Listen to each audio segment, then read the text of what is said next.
what you have here is some graph paper, and we're going to be making parabolas with our graph paper. It sounds really complicated, but it's really not that bad.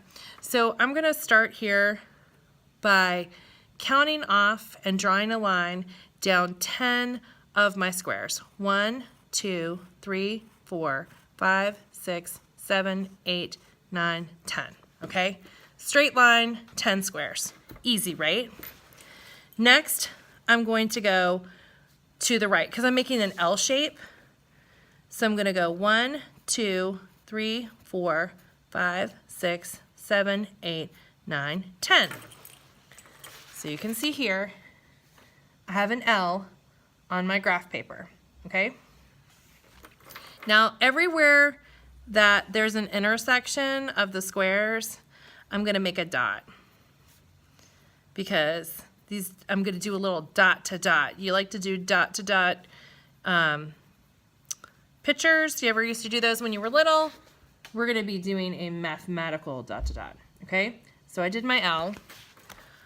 I'm going to number my dots now. 1, 2, 3, 4, 5, 6, 7, 8, 9, 10. Okay? See that?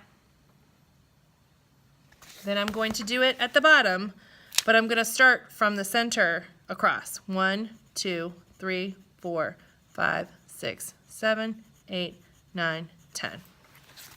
See that? Top to bottom, left to right. Now, my ones match to my ones. My twos match to my twos. So dot to dot. Threes to threes. Dot to dot. Fours to fours. And you get the idea, right? So what happens is, as these lines match up, they start to give the illusion of a curve. It's the curve that isn't really there. But this is how mathematically we can graph a curve, and that's what a parabola is. Pretty cool.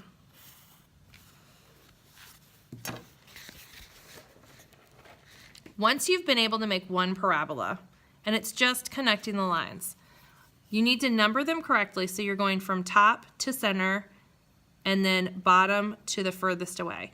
That's going to create the curve. Once you've done that, you can start doing it this way. You can make a T and number that and make parabolas that go like this. Excuse me, curves this way and curves this way. You can go diagonally on your graph paper, and you can make parabolas that go like this, and this, and this, and this. And it makes a curve that way. So you can keep playing with your curves, and your whole goal today is to make as many parabolas and play with it as you can. You're just really playing to see what you can create. And I will come around and show you a couple things. I want everybody to start by making an L. If you want to make an L and then graduate to making 4 L's, you can do that. If you want to make some other diagonal lines, eventually you're going to get to a place where you're going to be able to make some cool designs. And we'll get to that soon. You're going to play with your graph paper to start. Okay, once you've played around and you've played with the graph paper and you've figured out some different curves and parabolas, and then you make a design that you think is really cool, this is the one that we're going to do on our black paper, and we're going to sew with embroidery thread. By the way, if you want to center your design when you go to make your final, you can always just fold your paper. And look, boom, I'm in the center. Okay, so I can center my design because your graph paper is the same size as the black paper.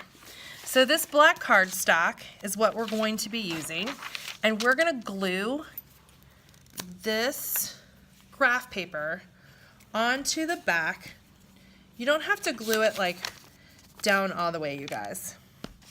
You're just gonna put glue around the edge and glue it to your graph paper. Glue it to the black paper, okay? So now, this is the side I'm gonna sew on. This is my pattern. I have some pieces of foam, squishy stuff. You're gonna put that underneath, and with your pattern, you're just gonna do the dots. So you can see how I have dots on my intersections.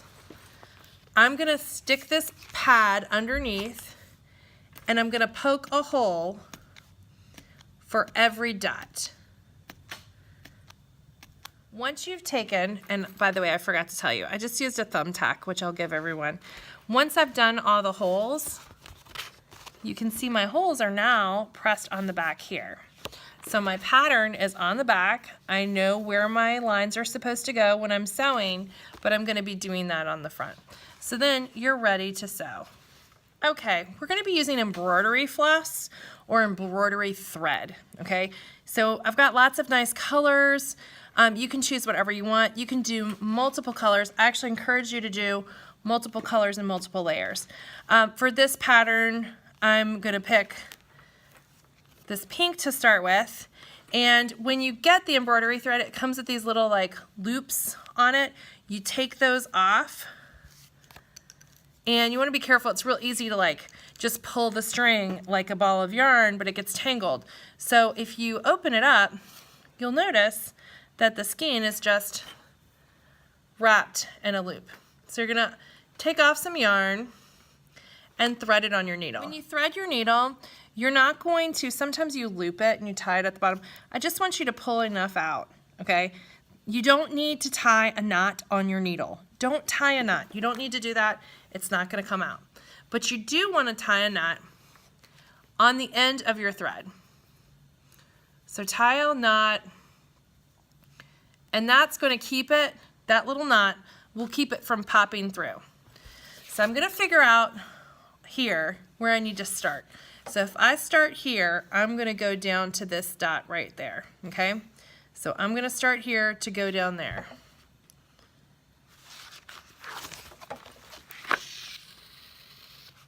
And I know from practicing drawing it, it's this hole here.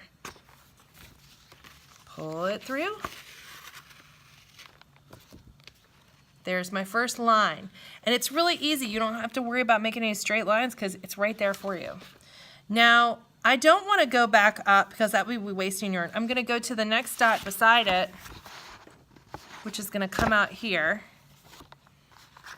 Pull it all the way through. Always be careful to pull your yarn all the way through. And then go to the next dot, which is here. Flip it over a second, see how nice and neat. Pull it all the way through. Then I'm going to go to the dot that's closest to it. So I came out here. I'm going to go to this next dot. Okay. When I pull through, oops, pull through carefully. And you want to pull it so that the thread is tight on the front, but not so tight that it rips your yarn. I mean paper, not your yarn. You don't want to pull it so tight that it rips the paper. Of course, go to the next dot next to it. And then I'm going up. So I'm going up on the front, beside on the back.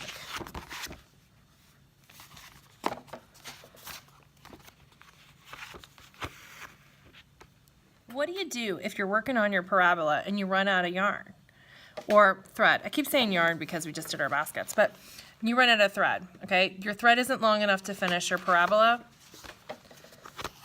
Pull out to the back, just pull this aside, get a new piece of thread, and pick up where you left off, okay?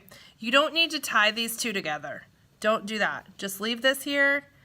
We can make a little knot, and we can also, so there's a knot right there. I can snip that off. You don't want a knot, you don't want to cut it off too short, but because this is the back, it doesn't matter. So I just tied it and cut it. Now I'm gonna pick back up on the one beside it, just where I left off. So this is my first parabola. There's the other part on the back. Obviously I can't go any taller to make this filled in, but I could use these if I did another row this way. I mean, you can get really, really crazy crafty with it. Here is my pattern on the back. So I've done one part of it. I would come over here, do the other part and the bottom, and I could be done, or I could keep adding to it. Here's my finished example. I had so much fun making this one. I did a parabola over here. I made a new one. I did one this way. I changed colors. I kept adding different layers. The more layers you add to these, the better they look. They look so much cooler. So what if you didn't make a pattern? Look at the back. The back does not look awesome, right? That's okay. You can see I didn't make a cross. I've got some tails hanging out, but it doesn't really matter because that's the back. This is what we see on the front, okay? The more you add to them, the more colors, the more you keep going. Once you get the hang of making these, you can really just go wild. So you can make it as simple or as wild as you want. Obviously, the wilder ones look more awesome.